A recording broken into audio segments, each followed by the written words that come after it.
Viewers, हमारे अर्थ की situation खराब होने पर नासा के एस्ट्रोनॉट्स ने मार्स पर जाकर लिटरली खेती करना स्टार्ट कर दिया था, जिससे कि वो सब मार्स को अर्थ के जैसा ही रहने लायक बना सकें। लेकिन उन्हें जरा भी अंदाजा नहीं होता कि वहाँ पर कौन सी खतरनाक चीजें उनका इंतजार कर रही हैं। पर उनके साथ कौन कौन सी डरावनी घटनाएं घटी, इस बारे में तो जल्द से जल्द पता करना पड़ेगा।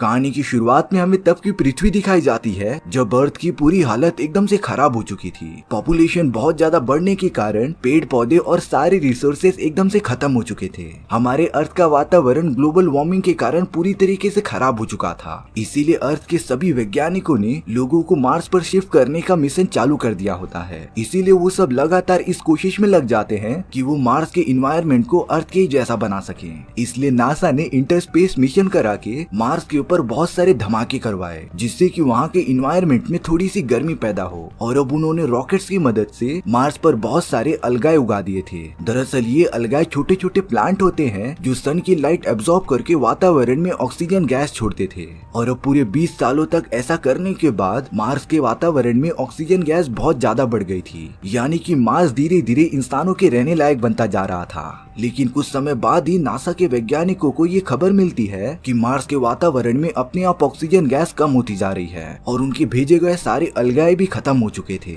इसीलिए नासा ने अपने एक ग्रुप ऑफ एस्ट्रोनॉट्स को रवाना कर दिया होता है मार्स के पास जाकर इन सारी चीजों पर नजर रखने के लिए। इस पूरे मिशन के लिए जेन नाम की एक एस्ट्रोनॉट को लीडर बनाया जाता है और अब जेन बाकी टीम मेंबर्स के साथ मार्स की तरफ निकल पड़ी थी। टोटल 180 दिन बीतने के बाद वो सब मार्स के ऑर्बिट में पहुंच गए थे। अब उन सभी को कैसे भी करके मार्स की सतह तक पहुंचना था, क्योंकि वहां पर नासा ने अपना हेडक्वार्टर काफी पहले बनाकर रख दिया था, जिसके अंदर 2 साल तक रहने की सारी सुविधाएं मौजूद हैं। उन सभी के साथ एक एआई रोबोट जिसका नाम एमी होता है, वो भी पूरी तरीके से शामिल था, जो कि मार्स के सतह के सैंपल्स कलेक्ट करके उनके बारे में इंफॉर्मेशन अर्थ पर ट्रांसफर करता जाएगा। अब तो वो सब रेडी हो जाते हैं मार्स की सतह पर लैंड करने के लिए, पर तभी उनके स्पेसशिप से एक बहुत ही स्ट्रॉन्ग सोलर फ्लेयर टकराता है, जिससे कि स्पेसशिप के बहुत सारे सिस्टम्स ने काम करना बंद कर दिया था। और अब क्रू मेंबर्स को तो मार्स पर लैंड करने में काफी प्रॉब्लम हो रही थी। इसीलिए जेन उन सभी को यहाँ से जाने के लिए कहती है और वो खुद स्पेसशिप में रुककर यहाँ की प्रॉब्लम्स को सॉल्व करेगी। जेन ने तो कैसे भी करके अपने क्रू मेंबर्स को मार्स की सतह की तरफ रवाना कर दिया था और अब वो सब तेजी से मार्स के वातावरण में चले जाते हैं। उनकी स्पीड सच में बहुत ज्यादा बढ़ गई थी, जिसकी वजह से वो अपने टारगेटेड लोकेशन पर लैंड नहीं कर पाते। उन्होंने पहले ही अपने एमी रोबोट को नीचे गिरा दिया था और थोड़ी देर बाद ही वो रोबोट एकदम से एक्टिवेट हो जाता है। हालांकि बाकी क्रू मेंबर्स ने एकदम क्रैश लैंडिंग की थी और अब इन सारी मुसीबतों के बाद जब वो सब बाहर निकलते हैं, तब उनके टीम में बर्ड नाम का एक मेंबर पूरी तरीके से घायल हो चुका था और अब वो उनके साथ आगे बढ़ ही नहीं पाएगा। वहाँ जेन जो कि स्पेसशिप में मौजूद होती है, वो बहुत सारे इंटरनल प्रॉब्लम से जूझ रही थी और एक बार तो स्पेसशिप में बहुत बड़ा ब्लास्ट भी हो जाता है। लेकिन जेन ने अपने पूरे करियर में ऐसी कंडीशंस बहुत बार देखी थी, इसीलिए वो धमाके से बचते हुए फायर को स्पेसशिप से बाहर निकाल देती है।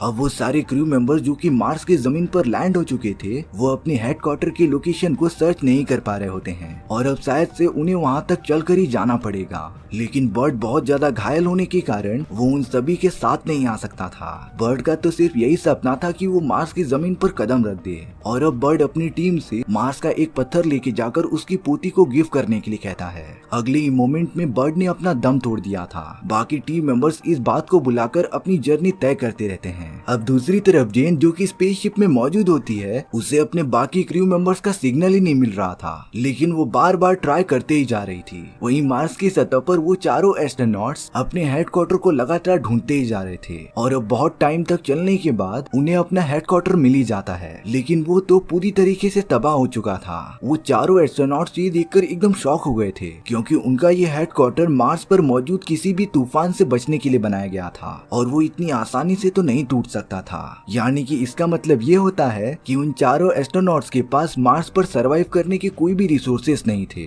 इसी हेडक्वार्टर में उन्हें लगभग 2 सालों तक अपना रिसर्च करना था, लेकिन अब वो ये सब नहीं कर पाएंगे। वहाँ जेन को जब इन सभी लोगों का सिग्नल नहीं मिल रहा था, तब वो अर्थ के ऑर्बिट में मौजूद स्पेस स्टेशन में ये सारी रिपोर्ट भेज देती है। लेकिन जेन को इस बात का जरा भी अंदाजा नहीं होता कि उसके क्रू मेंबर्स किस खतरनाक चीज का सामना करने वाले हैं। अब जैसे जैसे टाइम बीतता जा रहा था, मार्स पर ठंडी बढ़ती जा रही थी। उन चारों एस्ट्रोनॉट के पास तो सिर्फ 1 घंटे की ऑक्सीजन बची होती है और अब वो सब पूरी तरीके से अपनी होप हार चुके थे। इस पूरे मिशन को एस्टेब्लिश करने के लिए टोटल 20 साल लगे थे, जो कि अब एकदम वेस्ट जाता हुआ दिखाई देता है। अब उन्हीं की टीम से रॉबी एंड बॉब नाम के 2 एस्ट्रोनॉट एक दूसरे से बातें करते रहते हैं। वो दोनों जेन को बहुत ज्यादा पसंद करते थे।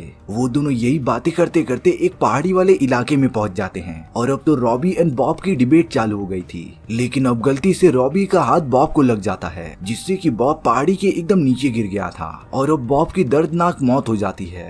रॉबी जब अपने बाकी एस्ट्रोनॉट दोस्तों के पास पहुंचता है, तब उसने बहाना बनाकर अपने टीममेट्स को ये बोल दिया था कि रॉब बहुत ही ज्यादा डिप्रेशन में था, जिसकी वजह से उसने सुसाइड कर लिया।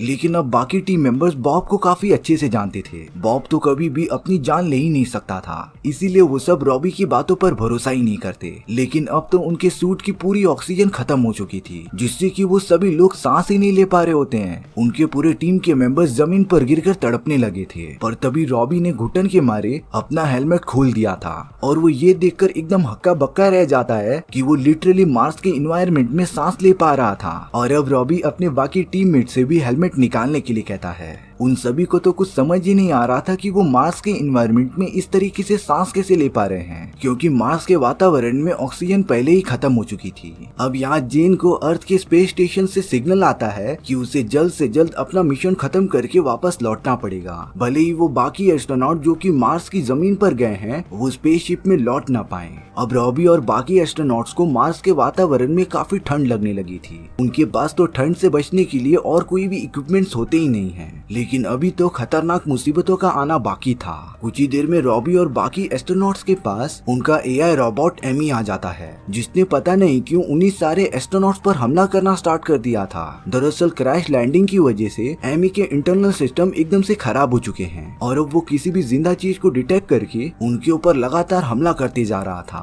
रॉबी के कुछ फ्रेंड्स तो काफी ज्यादा घायल भी हो चुके थे, पर वो कैसे भी करके एमी से बचते हुए एक सेफ जगह पर छुप जाते हैं। कुछ देर बाद रॉबी अपनी टीम मेंबर्स को बता रहा था कि नासा ने 1998 में मार्स पर रेस्क्यू रोवर भेजा था, जिसे अगर हम सब ढूंढ ले तो हम अपने स्पेसशिप में वापस जा सकते हैं। लेकिन उस रोवर को ढूंढना इतना भी आसान नहीं था, पर वो सब इन सारी चीजों के बारे में बिना कुछ सोचे समझे अपनी जर्नी स्टार्ट कर देते हैं। अब रॉबी और बाकी एस्ट्रोनॉट को रास्ते में छोटा सा रोवर दिखाई देता है, जो बहुत पहले मार्स की ऑर्बिट में भेजा गया था। लेकिन अब रॉबी और बाकी एस्ट्रोनॉट उस रोवर को ठीक करने लग जाते हैं, क्योंकि रोवर भले ही काम का नहीं था, पर उसके अंदर के कुछ डिवाइस यूज करके वो जेन की तरफ अपना रेडियो सिग्नल सेंड कर सकते थे और उनका ये प्लान कामयाब भी हो जाता है। जेन को पता चल गया था कि वो सारे लोग अभी भी जिंदा हैं, इसीलिए अब जेन भी अर्थ के ऑर्बिट में मौजूद स्पेस स्टेशन में ये सारी चीजें बता देती है। लेकिन अर्थ वाले से जेन को साफ साफ कमांड मिल रहे थे कि अगर वो सारे एस्ट्रोनॉट 24 घंटों के अंदर रशिया के रेस्क्यू रोवर को ढूंढकर स्पेसशिप तक नहीं आ पाए तो जेन को अकेले ही वापस आना पड़ेगा। इसीलिए अब रॉबी अपने बाकी दोस्तों के साथ आगे बढ़ने का डिसाइड करता है, लेकिन उन लोगों ने सारी होप छोड़ दी थी।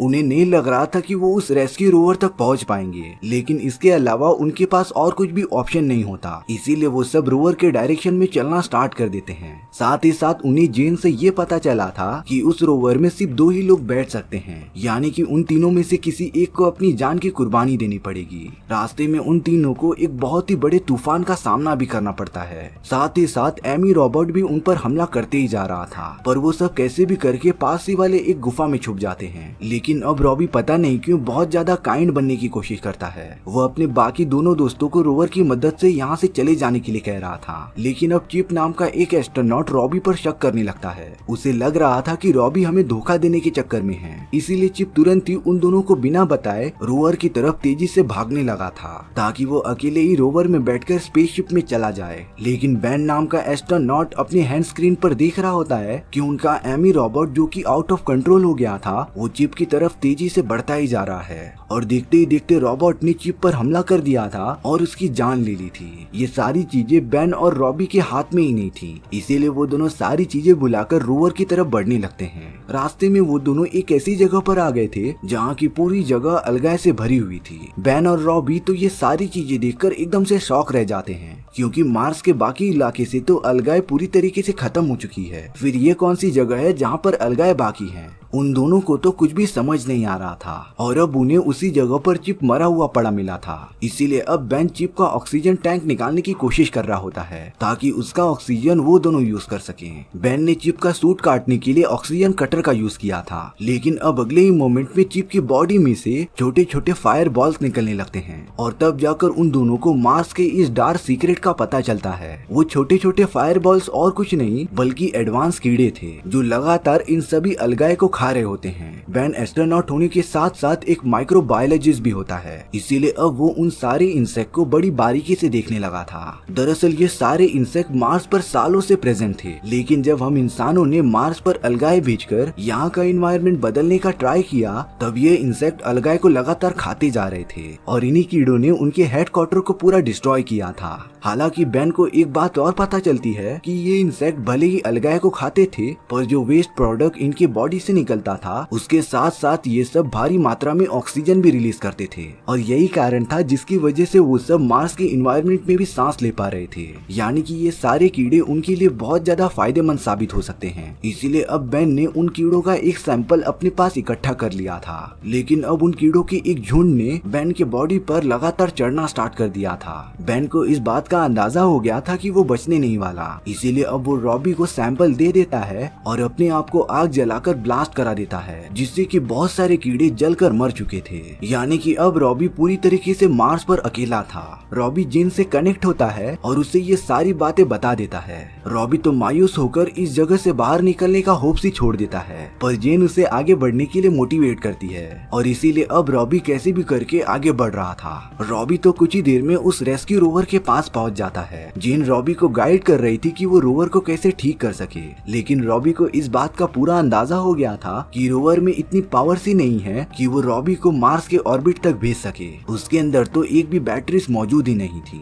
और अब रॉबी ने तो पूरी तरीके से हार मान ली थी। यहाँ 24 घंटे खत्म होने के बाद जेन का स्पेसशिप ऑटोमेटिकली मार्स के ऑर्बिट को छोड़कर अर्थ की तरफ बढ़ने लगा था और अब रॉबी एकदम लाचार मार्स के जमीन पर पड़ा होता है। लेकिन किस्मत तो और ही कुछ चाहती थी। बॉबी के पास तो अब उनका रोबोट आ गया था, लेकिन इस बार बॉबी ने बड़ी चालाकी से उस रोबोट का शॉर्ट सर्किट करके डीएक्टिवेट कर दिया होता है। रॉबी ने उस रोबोट में मौजूद सारी बैटरीज निकाल ली थी, जिससे कि वो रोवर में अलग अलग जगहों पर लगा देता है और अब रॉबी के रोवर में इतनी पावर थी कि वो उसे मार्स के ऑर्बिट तक पहुंचा सके। इसीलिए रॉबी बिना कुछ देरी किए रोवर को लेकर मार्स के ऑर्बिट तक जाने लगता है। उसने तो जेन को भी कांटेक्ट करके अपने बारे में सारी चीजें बता दी थी। हालांकि जेन का स्पेसशिप निकल चुका होता है, पर वो तभी भी अपने बॉडी में वायर ट्यूब बांधकर रॉबी को स्पेस में बचाने चली गई थी। जेन ने रॉबी के रोवर को पकड़ लिया होता है और अब वो लगातार अपने स्पेसशिप की तरफ बढ़ते रहती है। स्पेसशिप में एकदम सही सलामत पहुंचने के बाद रॉबी और जेन एक दूसरे के गले लग जाते हैं। रॉबी के पास तो उन सभी इंसेक्ट का सैंपल भी था, यानी कि वो सब अर्थ पर खाली हाथ तो नहीं जा रहे होते। यहाँ देखकर लग रहा था कि जेन भी रॉबी से प्यार करने लगी है, लेकिन जेन को तो रॉबी के डार्क साइड के बारे में पता ही नहीं था। और इसी के साथ हमारी ये कहानी यहीं पर खत्म हो जाती है।